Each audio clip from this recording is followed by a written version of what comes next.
किसान भाइयों नमस्कार। किसान भाइयों, मैं हूं आपका अपना दोस्त, मेरा नाम है बलराम सिंह। आज मैं आपके लिए लाया हूं बेर की खेती। किसान भाइयों, अगर किसान भाई के पास बंजर भूमि है, आपने देखा होगा कि अमरूद की खेती आजकल चल रही है, क्रेज पे केले की खेती कर रहे हैं, आम की खेती कर रहे हैं, मतलब बाग लगा रहे हैं, मतलब कहने का मतलब ये है। तो आज हम दिखाएंगे आपको, आप बेर की खेती करके भी इस समय हाइब्रिड बेर बहुत अच्छी अच्छी वैरायटी आ रही है, जैसे आप डिस्प्ले पर देख रहे हैं। मैं आपको ये वैरायटी आप पढ़ सकते हैं। इस तरह की जो भी आपकी रिक्वायरमेंट के अनुसार और क्लाइमेट के अनुसार आप अपनी वैरायटियां ले सकते हैं और अधिक से अधिक मुनाफा आप कमा सकते हैं। तो आप किसान भाई, मैं आपको दिखाना चाहूंगा कि ये बेर की खेती है। आप देखेंगे कि अभी ये हमारा मार्च के वाले फर्स्ट वीक में आप देखेंगे ये फल देना बहुत ही अच्छे से तैयार हो जाता है। इस समय फरवरी का महीना है, तो आप देखेंगे इसमें कभी कभी किसान भाइयों, मैं एक बात और कहना चाहूंगा कि इसमें सरकार जिस सब्सिडी भी देती है। इसमें ये बाग लगाने का जो खर्चा होता है वो सिर्फ सरकार देती है।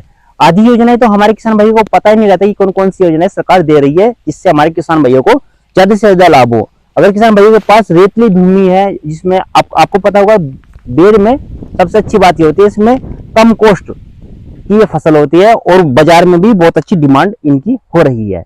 तो अगर आप देखेंगे किसान भाइयों, अगर आपके पास बंजर भूमि है, रेतली भूमि है, अनुपजाऊ भूमि है, उसमें भी बेर की खेती सबसे आसान तरीके से हो जाती है। ना ही इसमें इतने पानी की आवश्यकता होती है और फर्टिलाइजर की भी बहुत कम मात्रा में आप इसको दे सकते हैं। और किसान भाइयों, मैं आपको और अपने कैमरामैन से कहना चाहूंगा कि एक बार ये बेर दिखाइए आप। तो आप देखेंगे ये बेर इस समय चल रहे हैं, देखिए कितने अच्छे फल लगे हुए हैं। तो आप देखेंगे फरवरी का महीना चल रहा है और ये 15 दिन बाद मार्च में फल देना बहुत ही अच्छे से स्टार्ट हो जाएगा। तो मैं किसान भाई को देखूंगा कि अभी स्टार्टिंग में है, बेर बड़ा ही अच्छा लगेगा बहुत ही। इसकी अगर मिनिमम कॉस्ट की भी हम बात करें तो किसान भाइयों, ये मंडी में ही 40 रुपए प्रति केजी आपको आराम से आसानी से बिक जाएगा।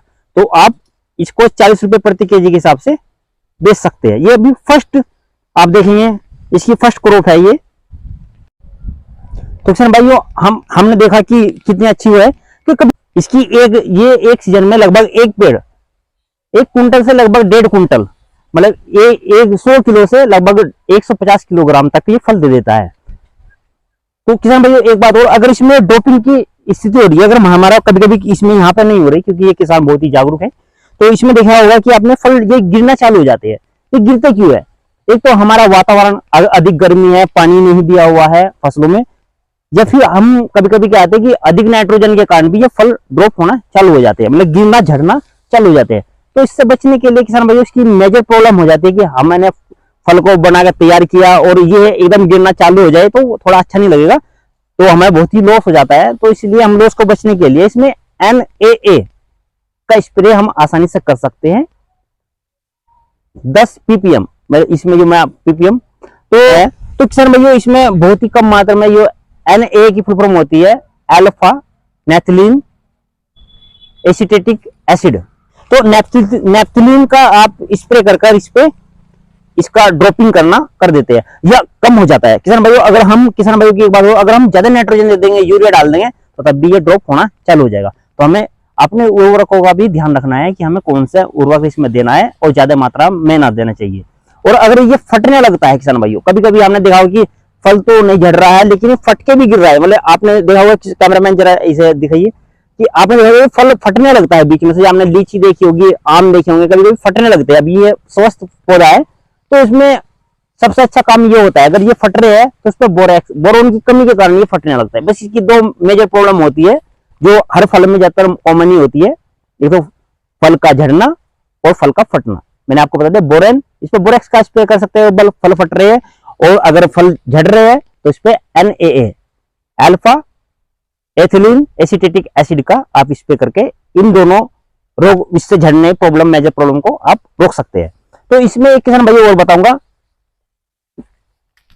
किसान भाइयों कि बेर भी अच्छे लग रहे हैं, तो लेकिन कौन से उर्वरक दे हम? तो ज्यादा फर्टिलाइजर ना दे के, हमारा किसान भाइयों का एक कारण ये भी होता है कि हमारा मेन उद्देश्य क्या होता है, हम अधिक उपज के लिए ही तो इसको उगा रहे हैं कि हमें एक्स्ट्रा आमदनी भी हो। और हम अगर हम पेस्टिसाइड में और या ज्यादा उसमें उर्वरकों में अगर पैसा वेस्ट कर देंगे तो हमें क्या फायदा। तो इसीलिए ज्यादा दुकान पे ना जाइए, ज्यादा इसमें स्प्रे ना कीजिए। तो इसमें हम घर पे ही एक ऑर्गेनिक उर्वरक तैयार कर सकते हैं, खाद कहते हैं जिसे हम। तो आप देखिए, केचुए खाद हो सकते हैं, कंपोस्ट खाद हो सकती है। तो किस किसान भाई ने यहाँ पे भी बहुत अच्छी खाद तैयार की हुई है। ये देखिए, खाद भी घर पे ही ये केचुए खाद तैयार की है। ये देखेंगे आप, बहुत ही अच्छी खाद, बहुत ही, ये गोबर की खाद है, कंपोस्ट खाद है। आप देखेंगे बहुत ही अच्छी तरह से खाद इस तरह के यहाँ पे तैयार की जाती है केचुए की खाद, और बाद में इसमें भर लिया जाता है। आप देखेंगे, तो आप ये जब बरसात का समय हो या इस समय फरवरी या जनवरी के आसपास भी गड्ढे में 250 ग्राम पेड़ की आयु के साथ, अगर पेड़ हमारा 1 साल से ज्यादा का है तो हम इसमें 1 किलोग्राम खाद और 1 चम्मच डाई अमोनियम सल्फेट, डीएपी कहते हैं इसको, हम प्रत्येक उसमें लगा सकते हैं। खाल में जो उसका वो होता है, इसके प्रत्येक पेड़ों की जड़ में। किसान भाई, जड़ का भी एक बात है कि हमें इसकी जड़, एक बार दिखाई, कि हमें इसकी जड़ में भी क्या होता है कि इसकी जड़ में न टच करके खाद हमें यहाँ देनी चाहिए, लगभग 1 फीट दूर। क्योंकि जड़, इसे अगर हम इसमें पानी लगाएंगे, जड़ लगाएंगे, तो इसमें क्या, इसमें रोग लगने के चांसेस ज्यादा रहते हैं। इसमें सडन रोग लग जाएगा जड़ में। अगर हम इसमें खाद और इसमें पानी भी अगर हम टच करें, तो इसमें मिट्टी की बना के रहे, और इसमें यहाँ पे इतनी 1 फीट दूरी छोड़कर ही इसमें खाद और पानी देना चाहिए। तो इस बात का भी हमको ध्यान रखना है। और किसान भाइयों, आप देखेंगे कि बहुत ही स्वस्थ और इसमें बहुत ही कटिंग छटिंग का भी, अगर हमारे कटिंग छटिंग का भी इस पर विशेषकर ध्यान देना चाहिए। तो आगे चलते हैं किसान भाइयों और देखते हैं इसमें आप इसमें एक्स्ट्रा आमदनी कैसे कर सकते हैं। तो इसमें किसान भाई ने बहुत ही अच्छी तरह से, आपने देखा, इसमें मटर भी उगा सकते हैं। जो हमारे, आप देखिए कितना खाली स्पेस हुआ है, तो उस खाली स्पेस को भी हमें काम में ले लेना है, क्योंकि हमारे पास तो हमें ज्यादा आमदनी करनी है। कम बजट में ज्यादा आमदनी कैसे करें, तो आप देखेंगे कि अब मैं आपको दिखा दूं, इसमें मटर भी बो सकते हैं, उगा सकते हैं। जो आप देखेंगे कि कैसे इसमें चने भी लगाया हुआ है। ये देखिए, इसमें चने की खेती कर रखी है। देखिए किसान भाई, मैं दिखा देना जरा, चने कितनी अच्छी तरह से इन्होंने लगाया हुआ है।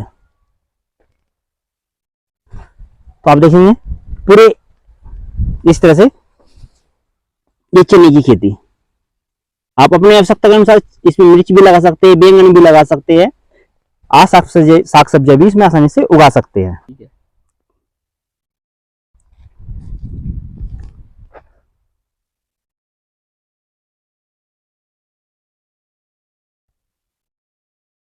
करते सुन किसान भाइयों, आपने देखा होगा कि बेर भी बहुत अच्छी फसल हो रही है। अब इसको लगाने का तरीका और मैं इस पे कैसे सरकार सब्सिडी दे रही है, मैं इसके बारे में बताऊंगा। किसान भाइयों, इसका लगाने का तरीका सबसे अच्छा यह है कि आप इसको लंबाई में 10 बाई 10 से लेकर 12 फीट से 12 फीट तक लगा सकते हैं। और इसकी जो दूरी होती है, चौड़ाई इसकी होती है, ये लगभग 15 फीट की चौड़ाई पे होना चाहिए, कम से कम की बात हो रही है। और इसको लेने के लिए सबसे पहले आप अपना उद्यान विभाग में रजिस्ट्रेशन कीजिए। उद्यान विभाग में रजिस्ट्रेशन होने के बाद आप इसको, लगभग इसकी जो पौधे की कीमत है वो सब उद्यान विभाग आपको फ्री कराएगा। उसके लिए आपको आधार कार्ड, बैंक की पासबुक, खसरा खतौनी और किसान पंजीकरण के द्वारा आपका रजिस्ट्रेशन हो जाएगा। और इसके पौधे की जो कॉस्ट होगी वो लगभग उद्यान विभाग आपको फ्री में दे देगा। और दूसरी बात किसान भाइयों, इसमें अगर आप ड्रिप इरिगेशन लगाएंगे तो उसमें केवल आपको 10% ही, आपको ड्रिप इरिगेशन सिंचाई के लिए अगर कराएंगे, उद्यान विभाग साथ में ही आपको 10% सब्सिडी के साथ, मतलब अगर उसकी 1 लाख रुपए कीमत है तो आपको केवल 10,000 रुपए देने हैं और आप ड्रिप इरिगेशन भी आसानी से लगा सकते हैं। तो किसान भाइयों, अगर आपको मेरी वीडियो अच्छी लगी है, अगर ये योजना अच्छी लगी है, तो आप ज्यादा से ज्यादा किसान भाइयों को ये वीडियो शेयर कीजिए। तब तक मिलते हैं नई वीडियो के साथ, तब तक के लिए धन्यवाद, नमस्कार।